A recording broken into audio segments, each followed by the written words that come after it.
Hi, everyone. My name is Jasmine Gui, and I am the Education and Industry Programmer at the Toronto Real Asian International Film Festival. Welcome to Words and Worlds Mapping Digital Language, our last panel in the Real Ideas Symposium on World Building. I would first like to begin by locating Real Asian's offices on the treaty territory of the Mississaugas of the Credit and the traditional territory of the Anishinaabe, the Haudenosaunee, and the Wendat nations. This territory is covered by the Dish with One Spoon Covenant, a treaty of collective responsibility for the protection and sharing of land and resources. The offices of our festival's streaming platforms are located respectively on Takaranto in Dish with One Spoon territory and the unceded territories of the Musqueam, Squamish, and Tsleil-Waututh on the west coast.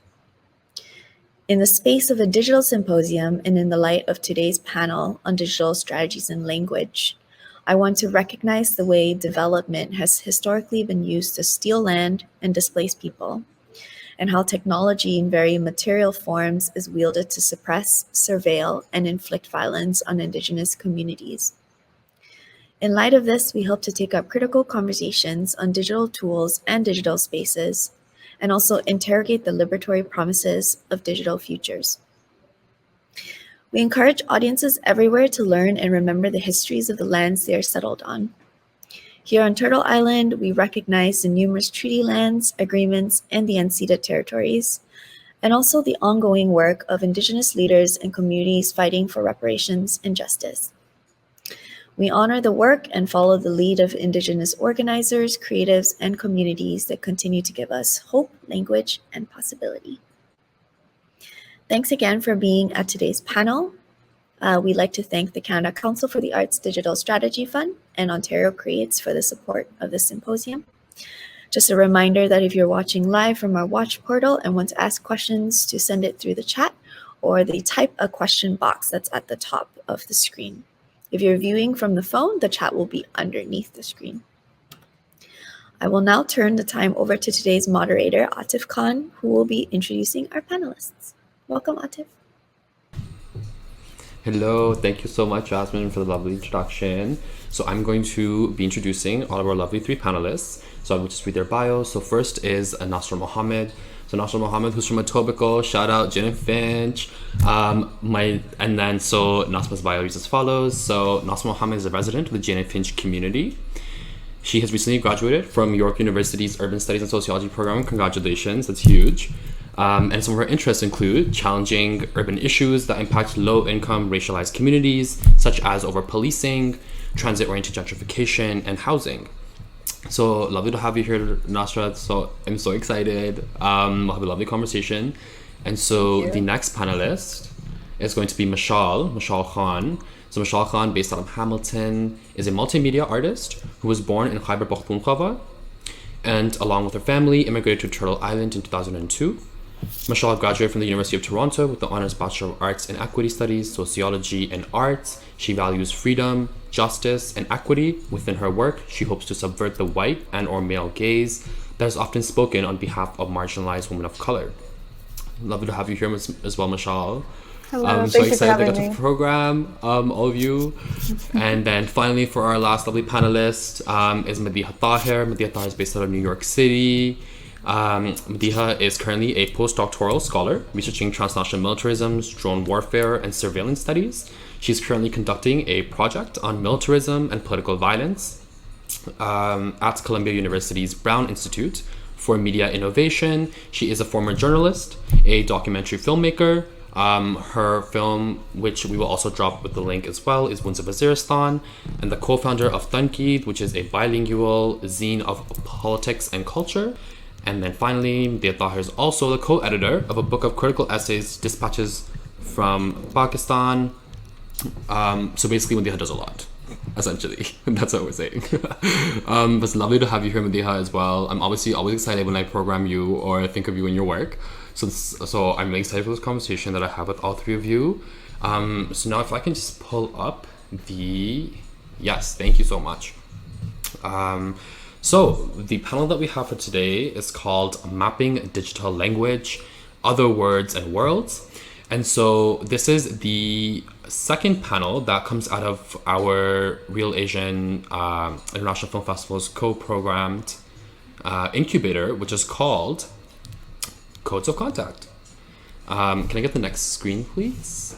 Thank you. So the codes of conduct, I'm already screwing up the language, am I? The codes of contact is an incubator in which we have, so it started this year, and what's actually happened is that we have 8 national arts organizations in which, in partnership with Real Asian and Digital Justice Labs, with our team member Nasma, who gave the kind of context at the beginning in October of kind of our Test Fest event for what the Code of Contact is. But this conversation emerges from that incubator in which we bring 8 art organizations and think about, well, what does this word digital mean, right? Because obviously in the context of COVID-19, this real big push towards everything being digital, but even before that context, right? And something that we take up in Codes of Contact with our 8 organizations is that we program different workshops and think about what does it mean to be digital for artists? What does it mean to be digital for community? And what does it mean to be digital otherwise?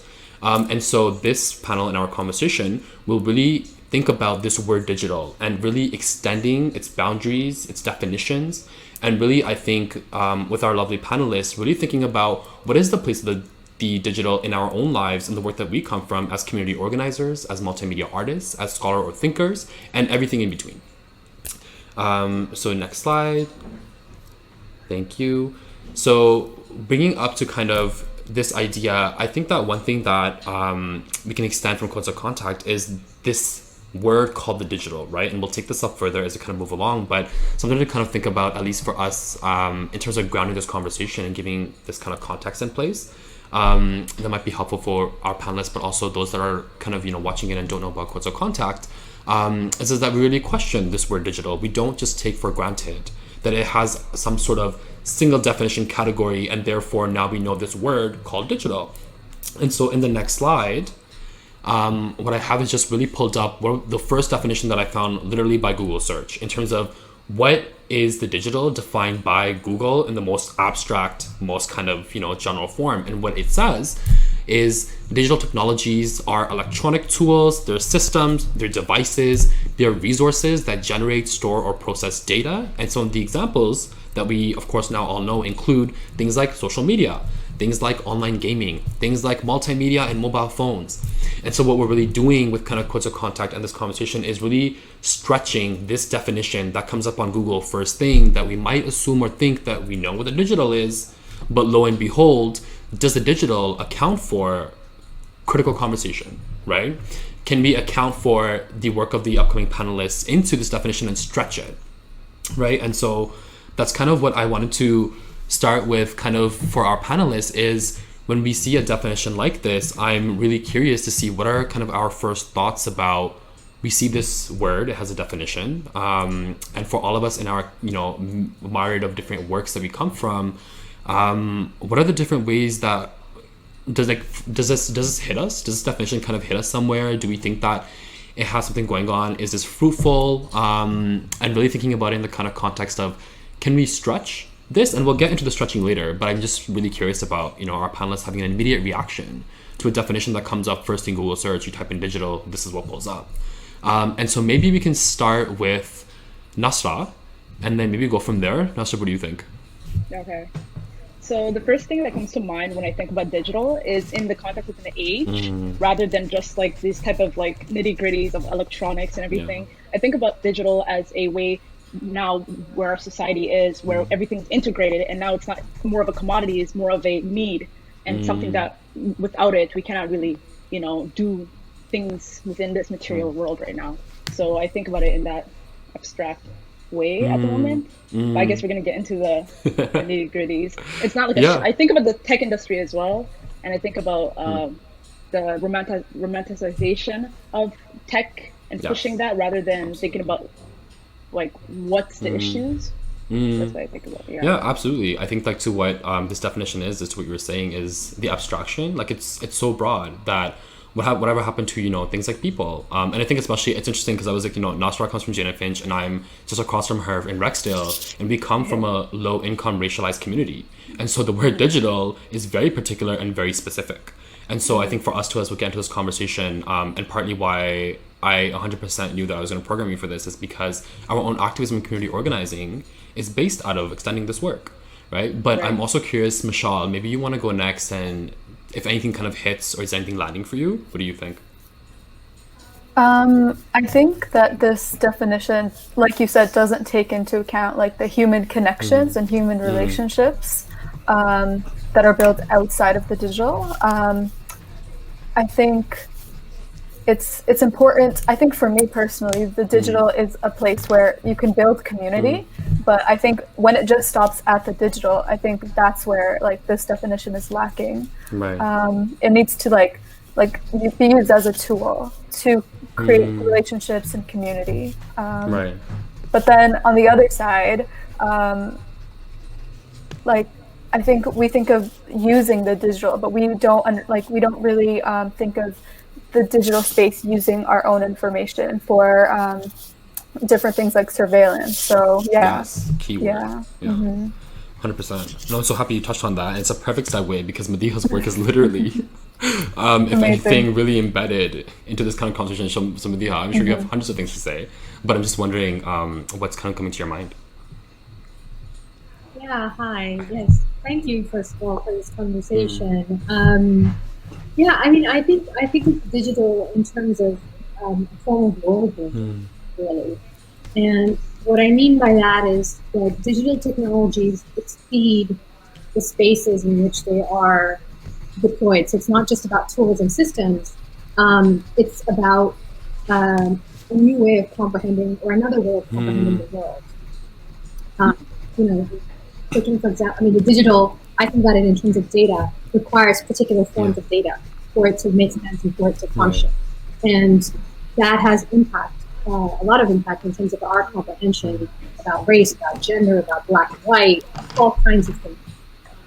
And even people who may not have access to digital tools are still impacted by those forms of world building. Right. I think that's also exactly the kind of context that when we think about something like stretching or pushing, it's exactly kind of I think what you're thinking is getting at is 100% when you break from the abstract. Maybe I'm saying this as somebody who's like really read your work so much over the past few months as I'm writing my own kind of work, but really thinking about like what happens when you break down this abstractness and you start thinking of all these key words that become a part of the digital, like you mentioned data. As a really key one. And there's so many other ones that seem to be invented all the time now when we think about technology. Every single day, I mean, I start with the Google search, but you can Google search all these keywords, right? And they all have their own separate definitions. And they're all somehow so advanced and so, as Nasra was saying, romantic. And so kind of, embedded in this logic of somehow it's not even a part of our world, quote unquote. Even though I think what not only Codes of Contact, but what our thinking is having us do, I think, is really connect the human back to the digital and make us remember that we are one and the same, and the materiality of the human is very much what extends into the materiality, therefore, of the digital. And so that's so kind of good to kind of contextualize as we begin the conversation. And so I'm wondering if we can move to the next slide, because we will start off with our first kind of major theme in terms of thinking exactly about limitations, right? So as kind of we all kind of ran through what we thought of this word, but I'm now really curious about the limitations of the digital, as some of us have already pointed out, but to kind of maybe go deeper into some of those thoughts. And for this, I wonder if Madiha, maybe you might want to go first, because I feel like you are probably the most well-read in terms of like context. So you might have an excellent kind of framing for us to kind of think about the limits of the digital. But I don't know, what do you think? Yeah. Sure. I mean, I can talk about it in terms of my own work, which really, my PhD was on drone warfare in Pakistan, and a lot of the work that I was doing and a lot of the work that I was reading actually doesn't engage the populations that are being targeted, right? They sort of happen they sort of get dead at the end of this sort of very complicated digital process that happens really entirely in this literature within the US military technological circuit. And so I was trying to think about, what is the place of these populations in a developing technological weapon that as more than just simply victims, right?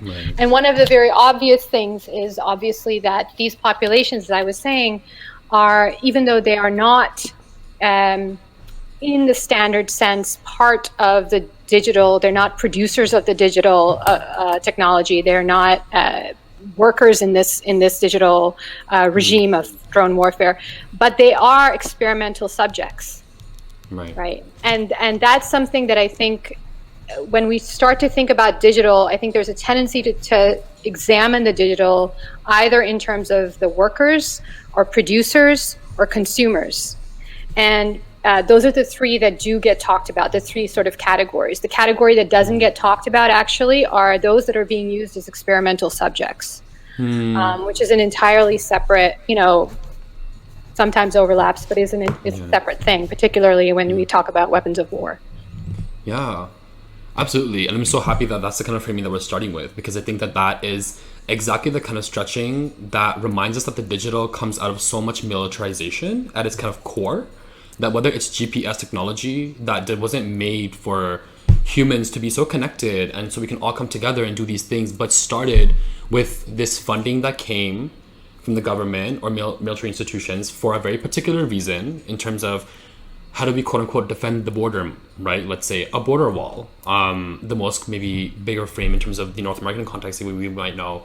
And then lo and behold, we have drones that fly in Portland and Minneapolis when in the most recent current protests that we happened.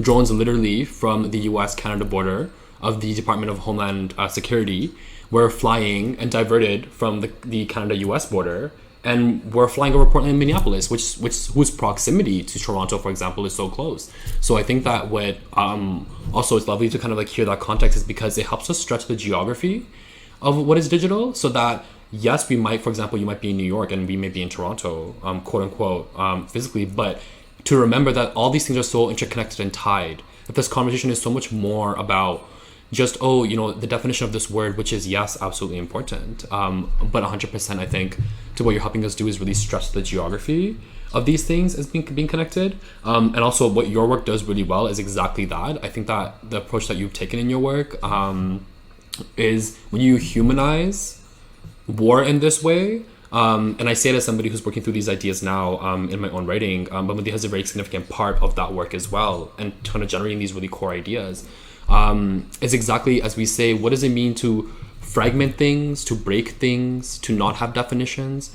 Is that possible in the digital, for example? And something that, again, what we're working through in this conversation is how much can you mold and form newness out of these like terms that we think we know. But I'm wondering, Nasra, if you want to jump in, because I know for a fact in our own communities, this issue, and especially with organizing by the Jane and Finch Action Against Poverty group, has become so widespread and has been important for decades now, right? Like we see in the Toronto context, the militarization of our own police, but especially because we are living and are from certain communities in this city that is not the downtown core, we have a very particular experience of militarization on a very local level that is quote unquote at home.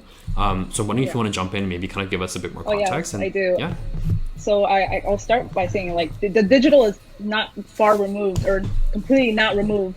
It's more of an extension of the colonial powers and imperialism. So it comes in with that context of like, we are gonna have to have some sort of hierarchy. We have to surveil certain communities and control type of like, what is it called again? So, okay, I'll discuss like what's happening in JFAB and what's happening with the surveillance in our community. Yeah. So there's a lot of like the use of like surveillance to, target our communities because we are more apparently prone to crime somehow. So the 31 Division had proposed a plan to put a camera in the intersection of Jane and Finch, and our communities try to fight that back because there's a lot of investment in watching us and further subjugating us to, you know, the idea of like we are criminals and we are meant to, or inherently violent somehow, or we need to be watched, rather than we are citizens and people that are actually working and are low-wage workers and fuel the digital economy as well. So that's where the issue like lies, and also the idea of like Presto and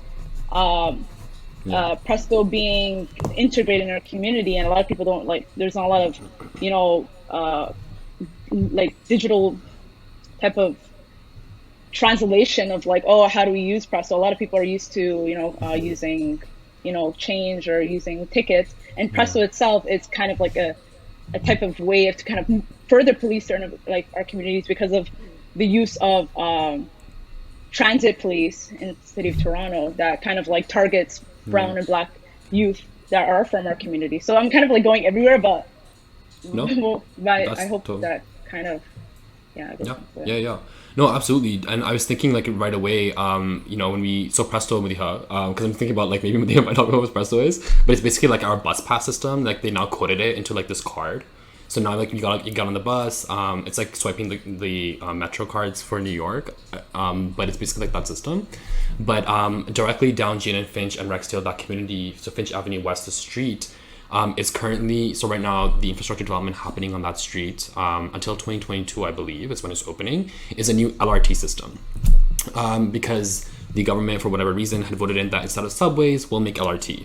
So fine, now you're gonna make LRTs, but it's going through very specific communities that are not only racialized and low income, but that entire stretch of road that it's being built on requires now all this new infrastructure. So now we're like, our roads are getting bigger because now we need a pathway, you know, to develop a road. But exactly to what Nasra was saying, is what happens now when you have a new infrastructure system, that now we have people that watch us all the time, fare inspectors. And Toronto's getting, and we know this from so many different Facebook groups for those who are in Toronto, but we know that fight against surveillance in that way too, is that whatever happened to us as humans, like whatever happened to those of us in class structures, because everything is so tied and structured, how do we isolate one factor over the other, whether it's a part of our community work, as Nasra was saying, or whether it's about thinking about transnational militarism, as Madiha had kind of pointed out and connected for us, and really thinking about all these things together. And I think one of the most interesting things that has come out, at least in the context of COVID, in my own kind of memory, is the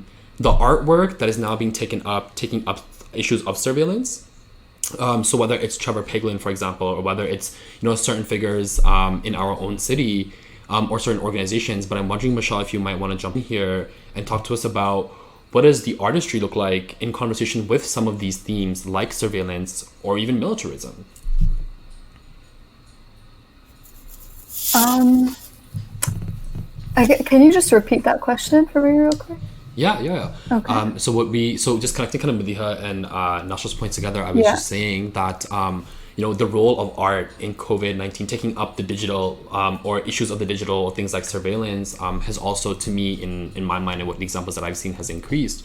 So I'm also wondering, as we talk about kind of, you know, bringing the digital down to a more human kind of context, I'm wondering if you have kind of any kind of like artistic interventions about, is there a possibility of rewording the digital through artwork, for example, or using it in our communities, something like that?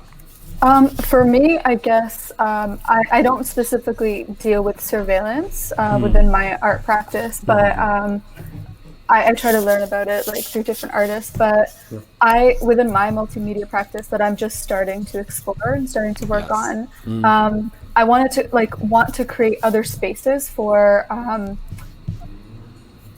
like systematically oppressed folks to through the digital, just to like the digital as like a form of escapism through the different works that I create. So I don't know if that really ties in with what you asked, but yeah, for me, the digital, like I see as like within art practices, like making artwork accessible to a lot of different folks, but at the same time, who has like access to the internet is not really talked about when we think of like nowadays with COVID, everyone is trying to like make everything digital, and we kind of lose a sense of the community within that framework. Right. No, I think that is exactly kind of getting at what I was thinking too. Is when we think about artwork in this way, and more so now, it's that we want to think of the digital, especially now that things like exhibitions and galleries are more closed physically. Now we have to translate all this material work into digital work, and so hence recording things, and so hence get on your Zoom, even though it's not encrypted, and even though there's so much to say about, to what you mentioned before, Michelle, about surveillance too. So really stretching Madiha and Nasha's kind of context into like, because I think that people will say something like, artwork is so revolutionary, and so therefore it, counteracts this abstractness of like the state or the government, because artists are supposed to be more human. But really thinking about the fact that, okay, well, if we're really trying to stretch, for example, to low-income racialized communities, let's say, and most recently, my most recent artwork was in Jane and Finch, and it was on using drone sounds and blending two sounds together.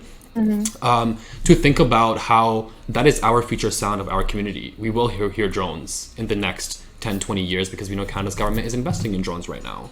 In the next 50 years as part of its military plan. And so kind of really thinking about, I guess, all these, like, through even my own artwork, or through even kind of, your own artwork of even things like photography. Like, who comes in the frame of the photo is almost as if who comes into the frame of the drone image, or who comes into the frame of surveillance. These are very particular people. And so the work of the artist or the work of the photographer might be to make very, very clear how do you capture your quote-unquote subject. And maybe most... Can I just make a quick point about the art? Yeah, absolutely. You mentioned some of the artwork, and Trevor Paglen, et cetera, that some of the well-known artwork on surveillance. I think one of the issues with this form of artwork is that, unfortunately, I think a lot of it ends up fetishizing the technology itself. So I think the point that you're making about who is in the frame and who is not in the frame, a lot of these artworks, art exhibitions at, like, say, the Whitney, or, wherever in some of these, like, large galleries in major cities in the West, tend not to have the communities that are actually being marginalized in the frame. It's very rare to actually see the materiality of these communities, or the people that are part of these communities, as part of the frame. So a lot of the artwork sort of instead, I think, focuses very much on the technology in a way to critique it, but I think it ends up actually fetishizing it. Yeah. That's my... No, 100%. Michelle, do you want to jump in on that? Yeah. Yeah, no, that's a really important point, because, like, within my artwork, or like the films that I want to create in the future and the documentaries I've done, I think a lot of people, artists especially, they don't consider, well, not everyone, but like they might not consider the community that they're going into and extracting from, maybe. So that's what I try to be mindful of, like, who am I taking from, and how are they going to be supported? Or just like, I think for me, artwork is about building community and long trusting relationships, instead of, like, I think institutions also kind of do this, where they go into a community and they want to, like, they have some funding, they create like a one-time program, but then they just create that program, but they don't come back and create like sustainability and give the people the tools to build their own, like, share their own stories. So yeah, just building on what Madiha said, I think. That's how artists can use their exhibitions to build up community rather than just extract from. Yeah, that's why I'm wondering if you want to maybe jump in on that, because you saw some of the exhibitions that went up, and that's kind of where me and Nasra actually first met this summer as well. It was actually on these topics, so I'm wondering if you want to maybe jump in on that. I guess from my experience, I'm not really deep into the art world. I'm more of a, right? So I'm more familiar with the poetry scene in Toronto, specifically, like, from, like, Black poetry community where we have kind of shifted towards the digital right now, specifically because we see like poetry and spoken word within our communities as forms of healing, specifically now because we're dealing with a lot of traumas with our communities having, higher, like now gun violence is really, rampant right now within our communities, unfortunately, because of, lack of investment and other things. But this is our forms of healing, and to have like a digital platforms, it kind of like allows it to be carried on right now, specifically during COVID. I think this is out of like off topic, but I forgot to discuss with digital limits right now. You can kind of see like the hierarchy and divide with digital limit, as in like in our communities we have like higher COVID rates, and you can see it right now, like where the holes are and the lack of type of care and neglect that's happening within our communities, where a lot of us are actually like going out there and being essential workers and being more exposed to COVID-19. And then Toronto makes like a digital map with pointing out our communities in the periphery, which is like outside of the downtown core in North York and Scarborough, in these communities as like higher like hot spots for COVID. But you can see the difference. We're the ones who are actually like the foot soldiers in terms of capitalism. And then we have like the downtown and these like more like higher income communities where a lot of these people have the privilege to work from home. So that's why I kind of wanted to a little deviate from, but yeah. No, I think that's literally spot on, because I think, so I mean, there's so much to be said about art and the kind of audience and consumers of artists. Maybe that kind of, give us the language of consumption and these kind of things. And who is the audience? As any, I think, good curator would know, that's the first kind of question that comes up is, who is your public? Who is your audience? Who are you speaking to? And I wonder if you can skip 2 slides, because it's a perfect segue for this. Guys, I got this. It's gonna be great. But there's actually a pretty good segue. 1 more slide, please. Thank you. Is the question of the human digital, right? As we kind of are all thinking about in our own practices, in our own works, and we're really aware of who is our audience. How do we, as people who either make art or are thinkers or are invested in our communities and our peoples, I'm wondering if you think about quote unquote this, and this is a more of a broad term, so feel free to go kind of whatever direction you think is kind of worth mentioning, but the human, whatever happened to the human in the digital, and maybe here it comes, I'm good. But thinking about this word in the human, because so now that we have set limitations on the word digital, has the human gone somewhere? Like have we lost the human? Have we become less material maybe? Are these kind of like as I stretch my own thoughts to thinking about the human, without saying Sylvia Winter, and that kind of intensity of this human, right? But I think to what Nasra is saying, absolutely. Thinking about humanness that is other than human, whether it's low racialized income communities, especially Black and Indigenous people, in Turtle Island specifically. But I'm wondering if you maybe want to deepen our thinking and kind of to the former comments about the human as a part of this digital thinking. And thinking, Midhi, maybe you want to give us, Professor, our kind of a framework and thinking about maybe this question. I don't know if I can give you a framework, but I mean, I think the question is, I think for media theorists in general, humans are always produced through and alongside our technologies, right? And so the digital is another technology through which we are produced, and that's going back to what I was saying earlier about world making. I think the way in which what we were just talking about, certain communities are disappeared in certain kinds of art practice, has less to do with the disappearance of the human and more to do with a kind of unspoken racialized hierarchy, which is the fact that a lot of the people making these kinds of art are white, racially white, and a lot of the communities, obviously, that are being surveilled and et cetera are not. And there's a kind of sedateness to some of this artwork as a result. But I think what's being disappeared in this process is not just the human per se, but specifically racialized humans. And that has to do with the sort of racial hierarchies in which we're all embedded. Right. Nasser, do you want to maybe jump in? Because I think it's an extension of kind of to what you were saying before about who. Yeah. So when it comes to like the digital type of hierarchy, as you're talking about, it's definitely racialized, it's racist.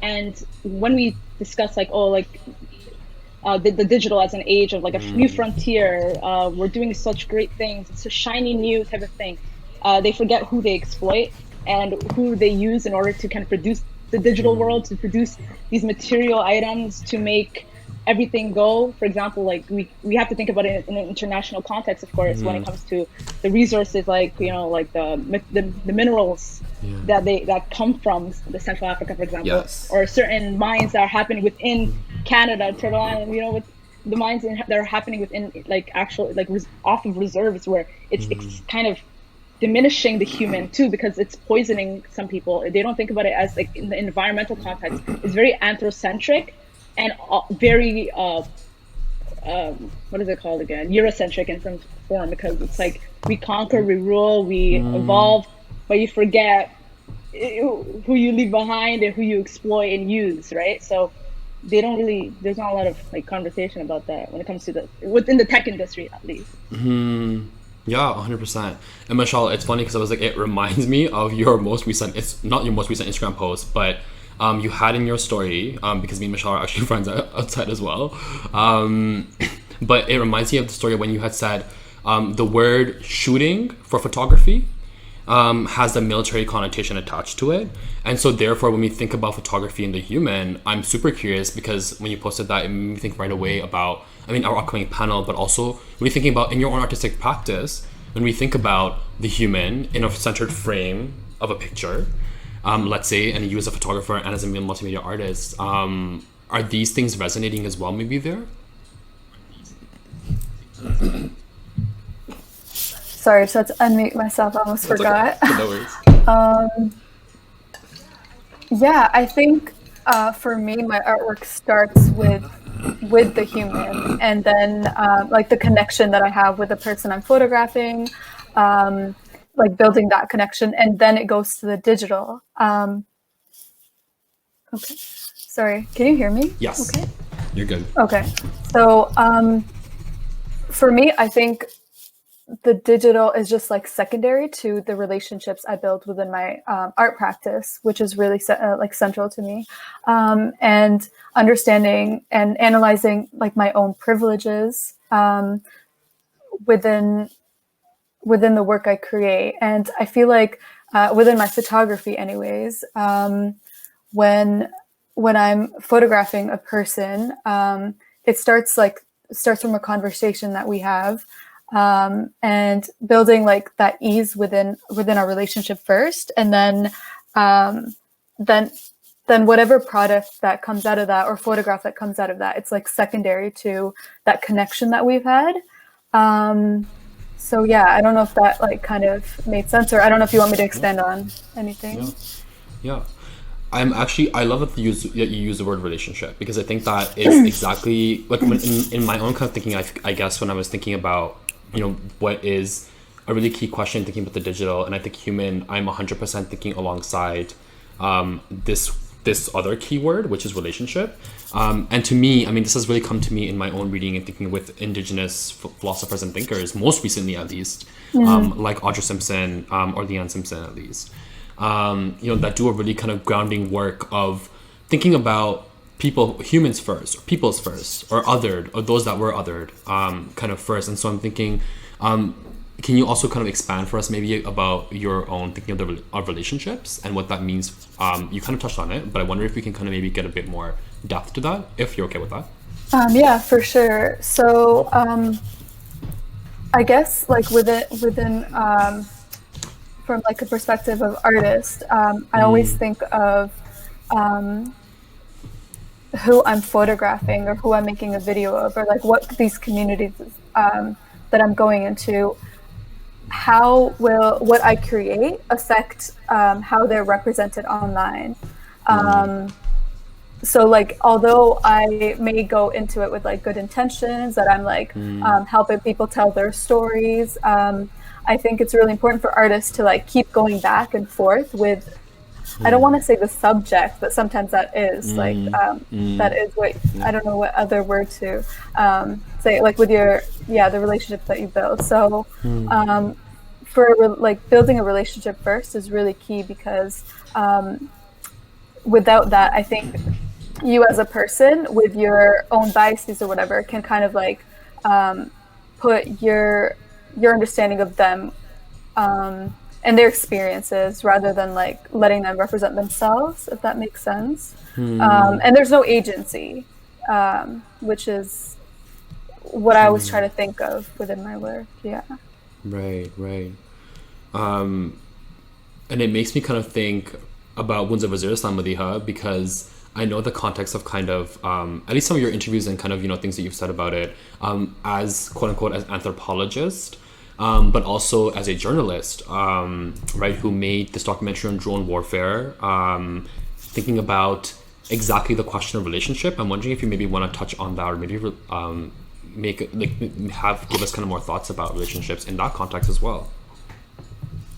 Sure. Yeah. So with that documentary, I wanted to try and foreground certain relationships and kind of background other ones.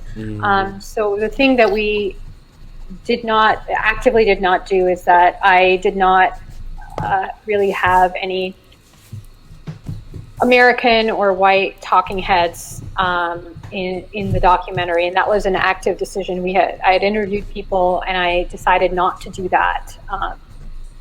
The other kind of decision that I made was not to have shots of the drone flying in the sky, because these are ubiquitous and they're all over the place. And so I wanted to really be grounded, quite literally in a certain way, in the spaces where drone attacks are happening.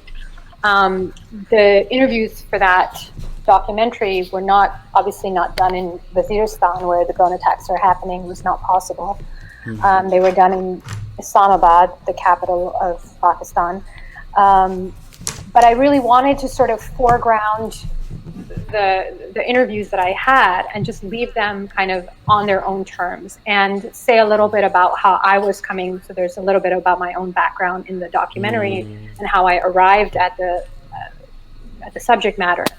To just kind of lay it out there about how I had arrived and what my relationship with these folks was, and to just sort of let them speak on their own terms. That is, of course, always mediated by the decisions that I'm making as a filmmaker. One can't get away from that, but I wanted to sort of clear out all of the kind of, I guess, racial debris of like, you know, white talking heads and kind of other people sort of making sense of the situation. Yeah. No, I love that framing, because I think that it takes us back to kind of, if we operate on certain definitions of the world, and if we operate on certain assumptions of the world, then what we get as our end result, whether as artists or as filmmakers or as community organizers, is exactly our push towards other language, or at least striving for it. And I think, at least in my own reading, the first time that me and Madiha met, for example, was talking about our thinking, but Madiha was very important in that she flagged fragmentation of language. And so in my own thinking after the conversation, it really changed the frame of even how to think about writing before you even get to your subject, which for me is also drone warfare in Pakistan, but in a different way a little bit. But it helps you kind of break your own assumptions about these things. So whether it's, you know, Michelle's relationships in photography, or whether it's documentary filmmakers, or for Nostra and our JFAP organizing, the way that we set out our own terms and the way that we engage with quote unquote our public, as beautifully human, or at least kind of that's kind of where my thinking has kind of heading towards, is really thinking deeply about this thing called human, and what that might mean.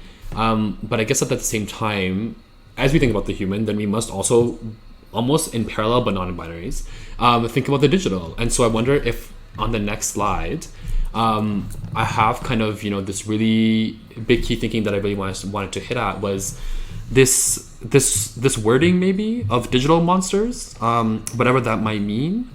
and especially thinking about exhausted humans. So exhausted humans, not only as we sit online right now and chat, but exhausted humans in the context of those on the ground dying because of drone warfare, or those dying in our own communities that are so exhausted from all that we might already know and are put in certain structures of the world in which we must live and contend with.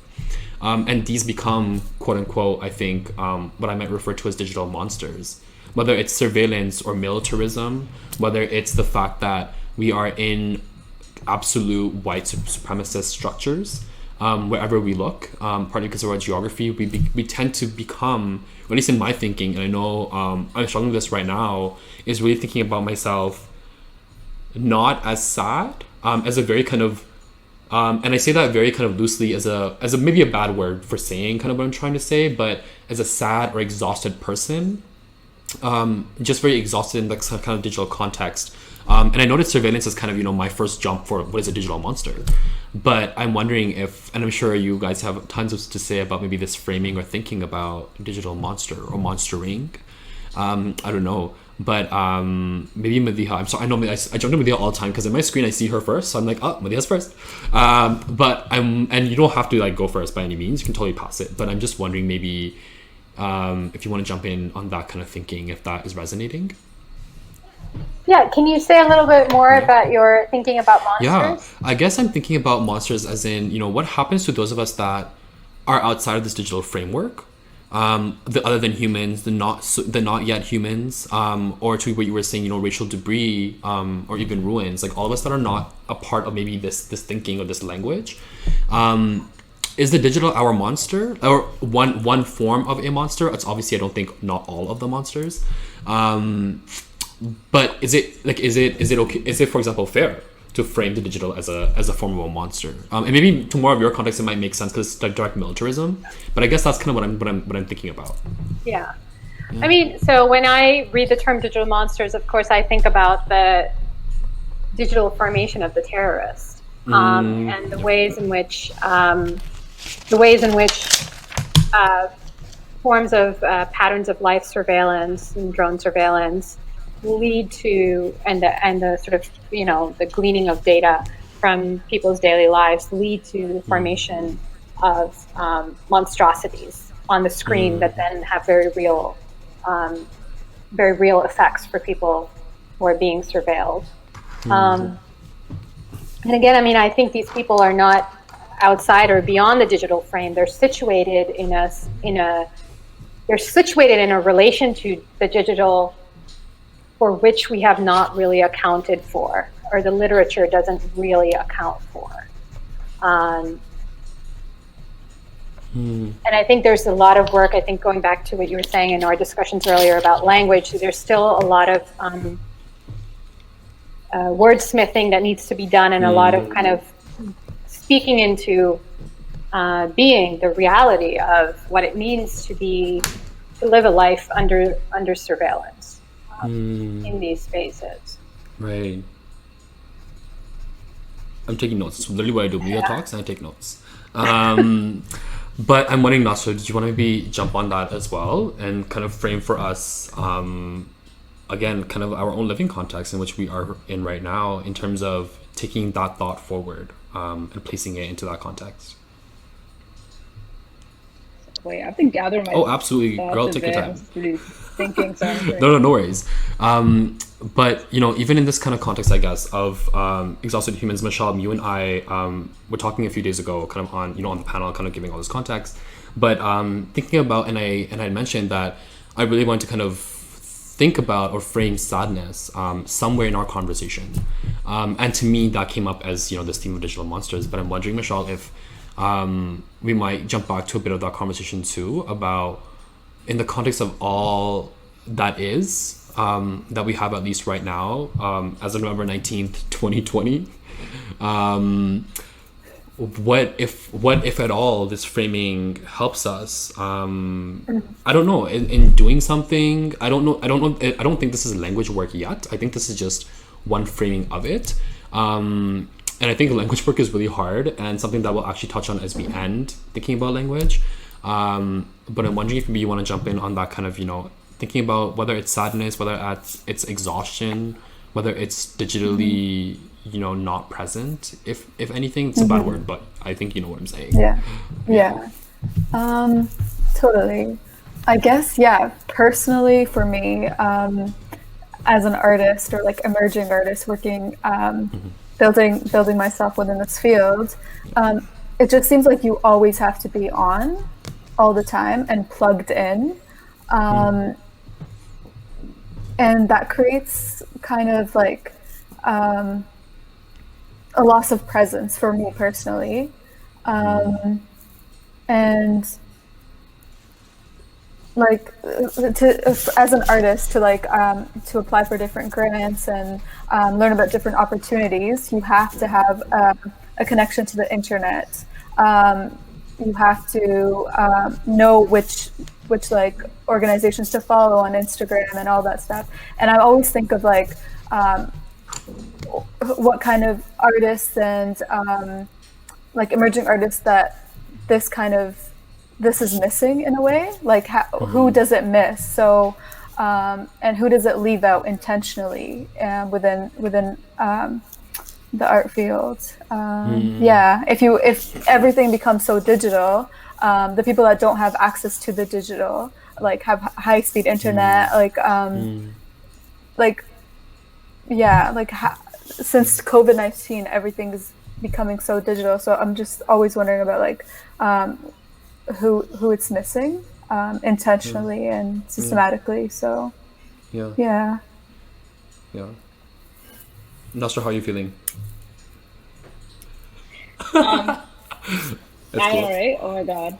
So, you know, it's evening, you know. 100%. Take your time. 100%. But yeah, when I think about digital monsters, obviously it's surveillance. I think the lack of transparency and understanding. I think Dia was talking about like there's not a lot of like appropriate like terms to kind of explain what's happening. Like a lot of us don't understand. Like I'm not a computer science major. I don't know anything about like cookies or who's selling my data, like what's happening here. Like a lot of our whatever we put out on the like digital spaces or cyberspace, whatever we want to call it, is commodified and it's become like, you know, capitalized off of, even though it's like free labor for a lot of artists. For example, a lot of artists and artist communities, specifically racialized artist communities, like Black communities, have created so much color and you know, a lot of like internet type of like culture, like subcultures that have become so big and viral, but there's not a lot of like redistribution or like where's the monetary type of thing from our community. There's a lot of like, because it's so privatized, even though it's a public space, it's the internet and digital spaces. And it seems like it's become a more accessible space for artists, but at the same time, not really, because those artists, they're putting out free work, but they're not supported monetarily. So you have to have like 9-to-5 jobs. They get exhausted within that and then come home and create art. But then that art is also extracted by like maybe like white artists. And those are the people who like get the big gallery position and job. So it's just, it's not as accessible as it's made out to seem to us. Right. And and these companies, and like these platforms like Twitter and Instagram, they literally feed off of these people, like, and nobody really gets the fruits of it. You know, they kind of put their labor. It's like free labor, as Michelle said. Yeah, it's really free labor towards like one person, like an entity. And once again, it's an extension of capitalism, and you know, so. Yeah, absolutely. And I'm just wondering, how do we exist outside of it as artists or like as humans, right? I don't know how you guys do that within your everyday life, but limit screen time. Hard enough life. And also like I guess there's like a lot of censorship too. Like if people are on, like, for example, YouTube, and if they're discussing certain important topics like politics or other things, their monetization goes off, I assume, or something like that. So it's always it's kind of constricted, and it doesn't really like, it's not really like doesn't kind of cater to like an everyday type of, you have to have a 9-to-5, like you can't really I think one thing that I was thinking about as well in that is like maybe another way of placing ourselves outside of this digital encompassing structure that, you know, is also therefore also connected to things like capitalism then, and all these other things that again are so interrelated. Maybe one way that we might intervene in that is to what Mudia had said earlier, and to what she helped me think about is the language work, right? Which is maybe the hardest work. And to what Nasha you also touched on as well is like, what happens when you don't have like the binding elements of words that then can't communicate or translate your ideas.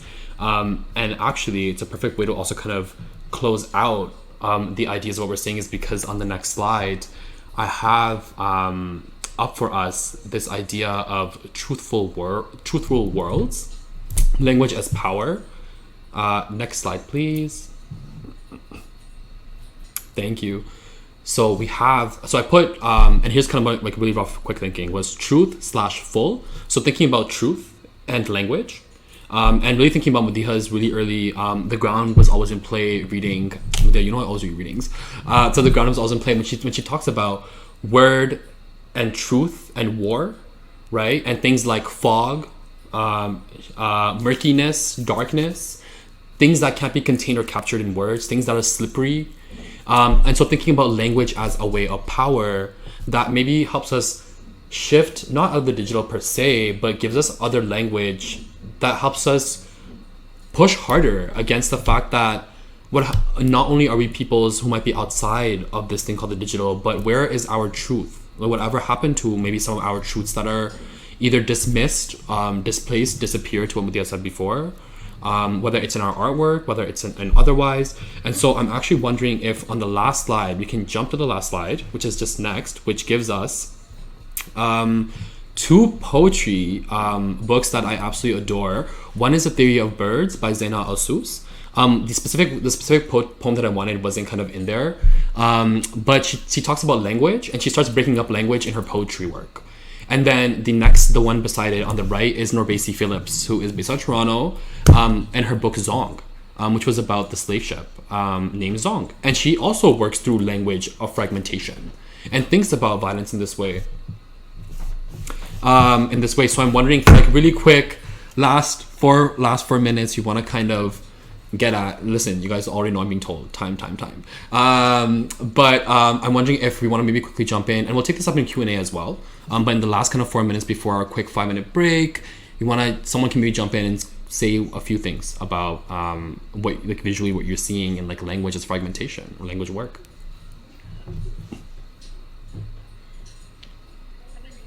I mean, for me, very quickly, it doesn't, truth doesn't exist outside of our ability to articulate things. And having been a journalist, I realized journalism as a field traffics in kind of very standardized forms of language. And they do a lot to actually harm our ability to think creatively and think creatively about other kinds of realities and other kinds of worlds. So I think, to me, this is absolutely the most critical space. And I think social media platforms like Twitter, are wonderfully creative in certain ways in producing new kinds of language. Memes, for instance, are a kind of language. But it does come at a cost. It's not just producing new things. We're also losing the fact that we have to speak in 280 characters or whatever it is. We're also losing forms. Yeah, absolutely. Yeah, absolutely. And I think in thinking about that, maybe what we should do is we'll jump on the break and then we'll come back and think about this, because I think this is actually the critical work of what we're trying to do. And so maybe for the audience, we'll be back in about 5 minutes for our break time, and we'll jump on this.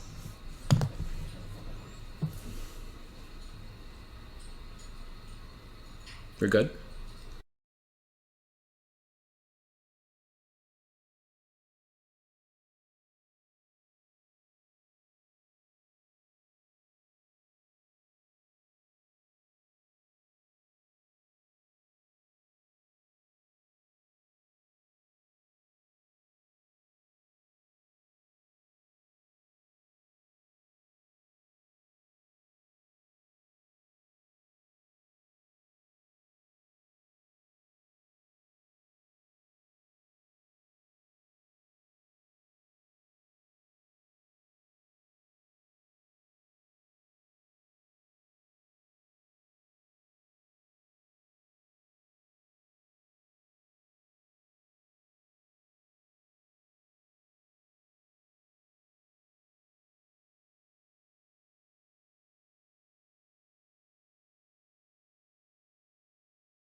So we're back.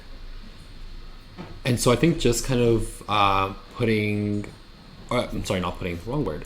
But kind of thinking back, maybe what I'll do is kind of just like outline kind of what you said. Obviously I'll butcher it, so please, feel free to jump in there and be like, hey, that's not correct, etc.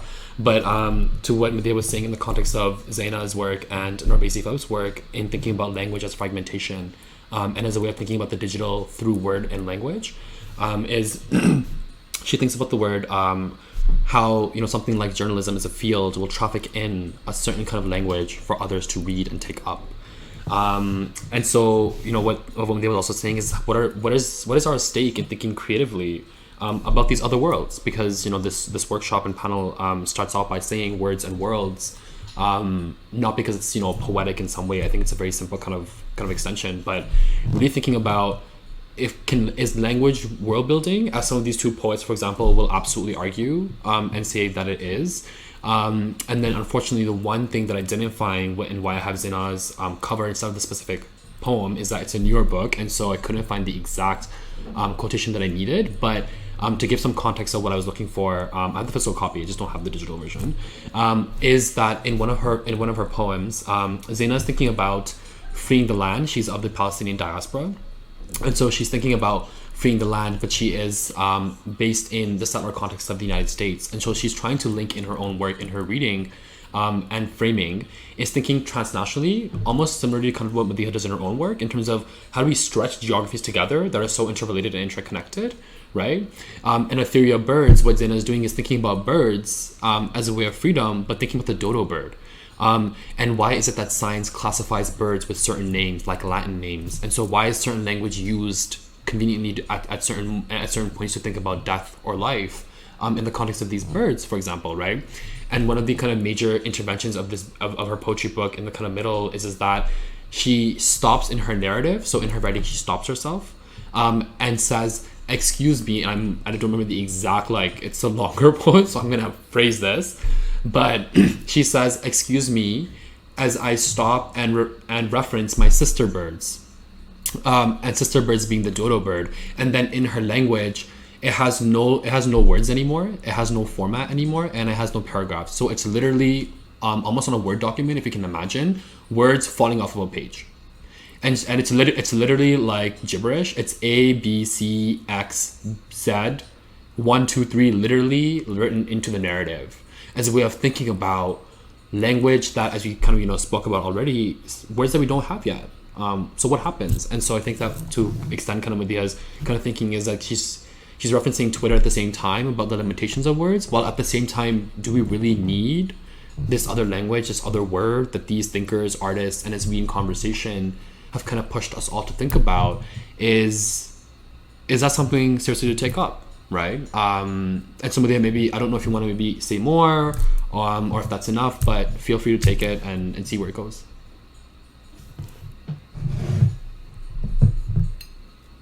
Yeah, thank you. That was a great summary. I mean, I think, in the context of journalism, just to give you an example of what I meant, the words, compound means home, actually, so they'll talk about drones bombing compounds. What they actually mean is that drones are bombing homes, but they refer to them as compounds. And that's a very kind of anesthetized way of referring to actually a lived space, a very lived, intimate space. And there's a lot of that in journalism, because you have to get a story out in 500 words, 600 words, 800 words. And so it traffics in what the already known, or what is already the assumptions that are already in the reader's head, in order to get across the bare bones of a story.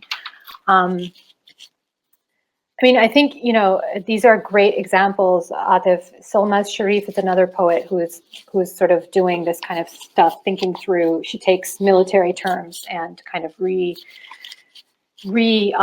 defines them in the context of her poetry book. I think it's called Look, and really thinking about the kind of.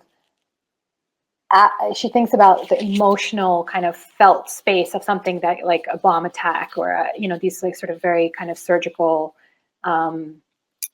terms that are used in the military.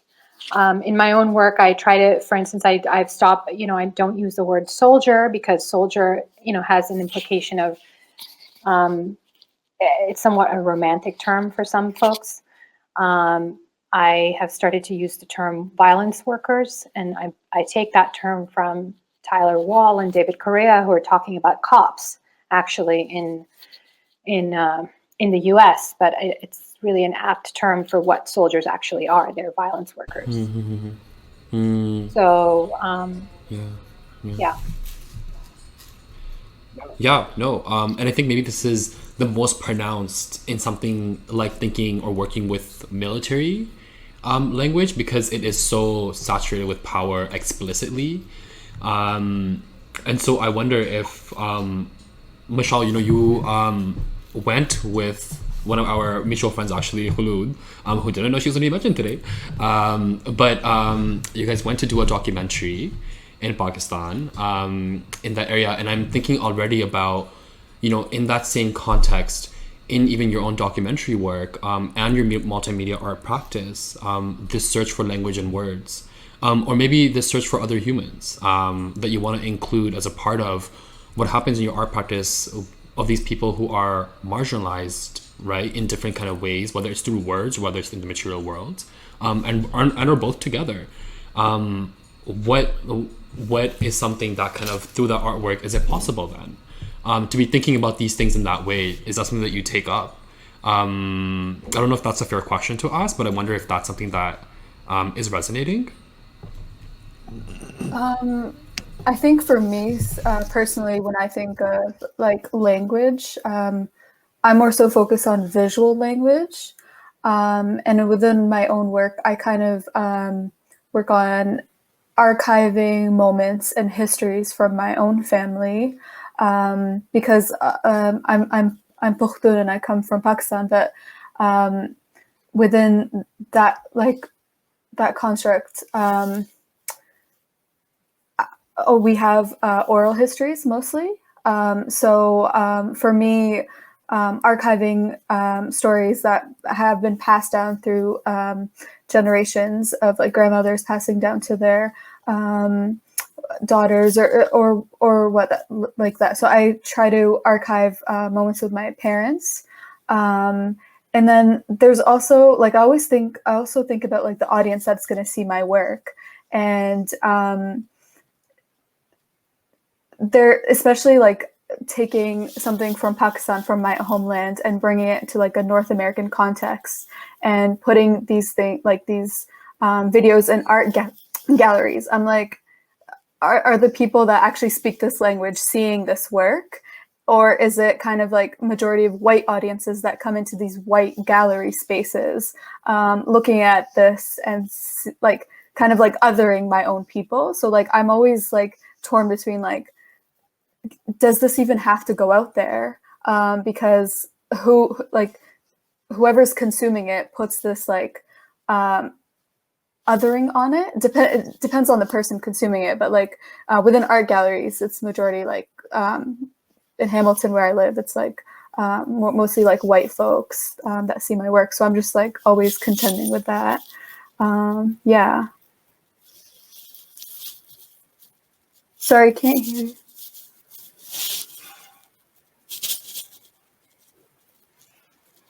Do you want to unmute yourself? Yeah. Okay. Oh, there we go. Okay. It was bound to happen. So you know what? It's Grace, the moderator. But I was just thinking about language in this way, and I literally lost a point. Like as soon as that happened, I was like, oh, I had a point. But I'm wondering, Nasra, in that moment, do you also want to jump in on kind of thinking about, as we think about this language work and who is absent and who is missing, and we think about in our own community context, in our community organizing now, that both of us are familiar with, is a search for language. Like I'm constantly thinking about translation and mistranslation, to what Michelle was also saying before about who's your audience, who's your public. The same with Madiha not using certain words, right? As a part of that thinking about, always thinking about who we're facing and who's this for and what is our intention. But maybe it's really rooted in quote unquote this other abstract word called community.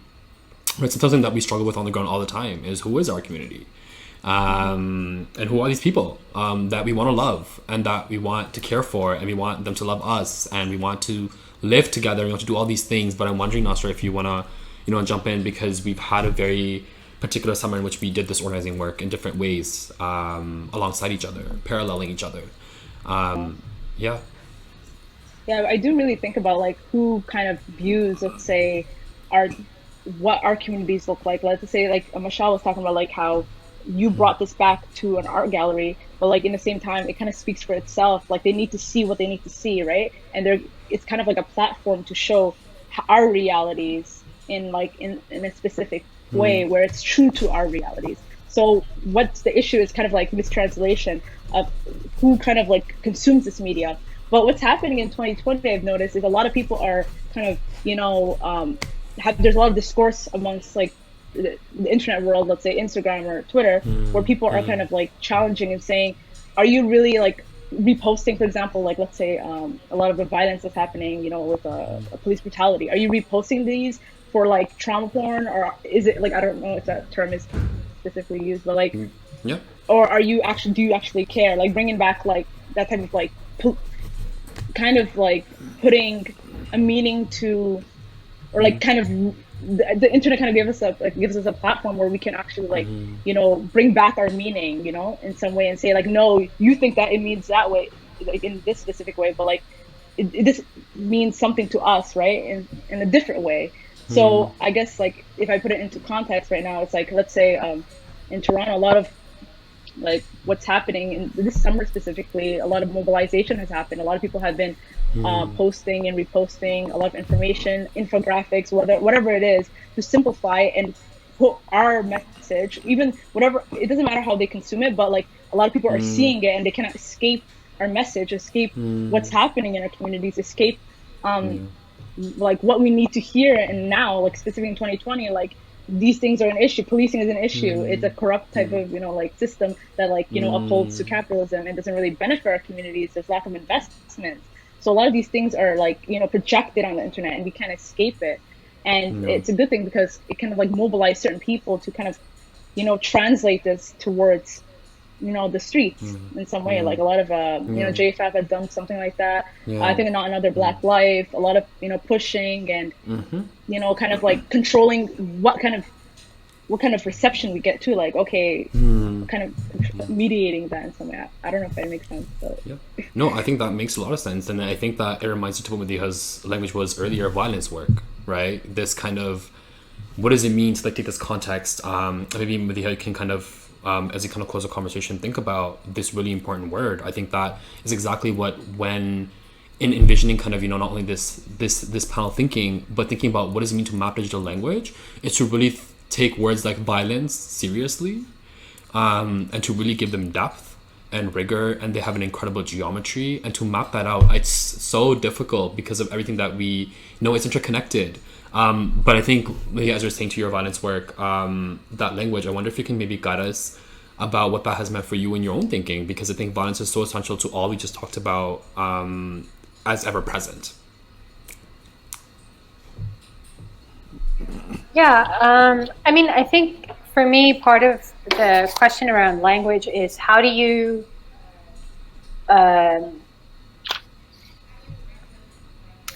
render through language the experiential and the kind of affective or emotional experiences that people are going through, right?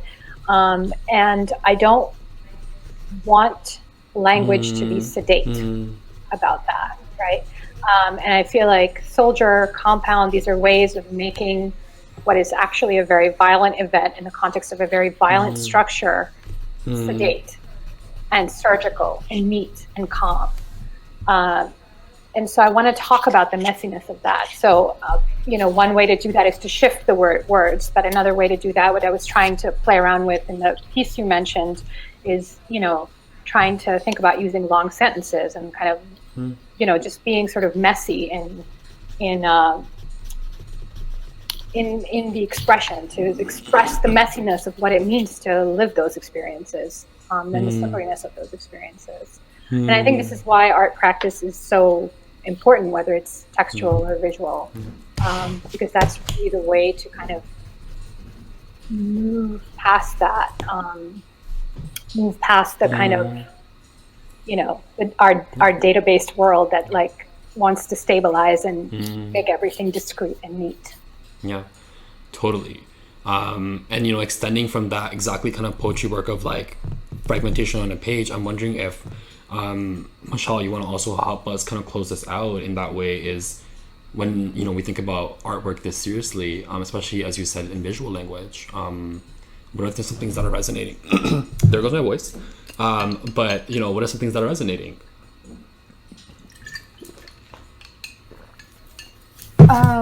I think as an artist, I always kind of just get kind of stuck in overthinking sometimes, and being afraid to put into visual languages the messiness that is involved with being like an outsider to these like institutionalized, sanitized spaces in a way, and kind of taking back space, which is what a lot of people have been doing. A lot of organizers in all across Turtle Island, Black and Indigenous organizers, and demanding space I think is really important. Even though we might get stuck in our uneasiness with like who's seeing our work, or who's engaging with our work, I think it'll get to where it needs to go. And yeah, 100%. And Nasra, last closing comments from our youngest member of the panel. It's got to be you. What are you thinking? Oh, what am I thinking? I like what Michelle said about like taking back space in some ways, and we're doing that. Like a lot of us are, reclaiming it. A lot of us are pointing out what's happening, the holes in the systems. And I think 2020 has been like a very pivotal year in terms of like, kind of condensing all the issues that we have, and now it's all coming out. The bubble has bursted, so you cannot escape it. And a lot of people are uncomfortable, but what needs to be said needs to be said. It'll come and out. A lot of decolonization. Yeah. And also like bringing back, like making the digital spaces public again, like making it public. It's so privatized at this moment, and it's so far removed from like who's actually using it and who's accessing it. And that's, I guess. No, I think that's an excellent kind of conclusion, is that we can map this word forever if we tried. Language is written in such a way in which even if you fragment it gives you more questions. And I guess that's partly our struggle across our different mediums.